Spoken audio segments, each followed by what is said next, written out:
With perseverance, persistence, and patience, but don't forget the dash of fun, any battle can be won. It's often easier said than done creating personal change. I still remember the sixth grade teacher who placed a black and white meat in my hands. And that's how I started learning to process my emotions, especially being an only child who didn't have siblings to be able to go back and forth with. Well, recently I found an old letter that I typed to myself, dated back June 20th, 1990. I typed this.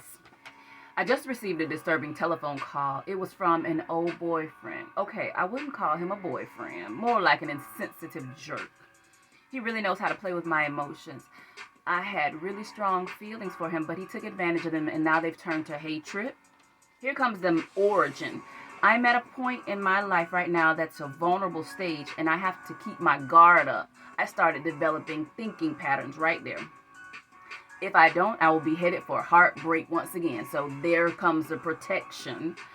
I'm so afraid of becoming involved with the guy right now. At this point in time, they are all just alike mentality.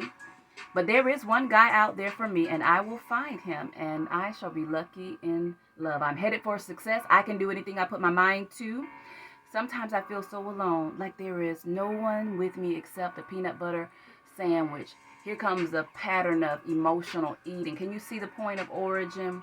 That's why I believe it's so important to write, because we get to learn about ourselves so we can disrupt our patterns. I guarantee I will be happy once more, and I will work until I get it back. I can, I will, I must. So if you're going to create change, the first step is admit it before you can quit it. As I mentioned yesterday, I am changing my eating patterns again. But we have to admit it before we can quit it. I want you to create a quit date for yourself. Some people have to prepare. And some people I'm going to take action right here, right now. The faster, the better, I'm telling you. Because your mind will talk you out of it. After you admit it, accept the responsibility, because if you don't accept the responsibility to create this change, it's not going to get done. Point blank, period. I know for me, sometimes I talk to myself like this. Girl, stop eating all that sugar. No wonder you're cranky as hell. You got to get real with yourself. Keep it real. So after we admit it, so we can quit it, we accept the responsibility. That's going to decrease the resistance to the change. And then we want to create micro adjustments to the lifestyle. What are some of those minor adjustments you can start creating? Sometimes when we do too much, it can be overwhelming. And then lastly, choose. Design the attitude that you want to adopt that's going to support this change. So BMM. The behavior I choose to practice is the mindset I will adopt. And then lastly, after we adopt the new mindset, choose the mood.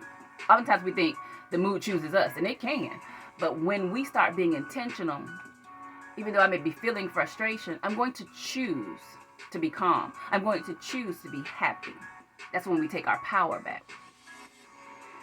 So on today, get excited about what the change is going to bring. I can't wait until, I can't wait until. I can't wait until. And you fill in the blank.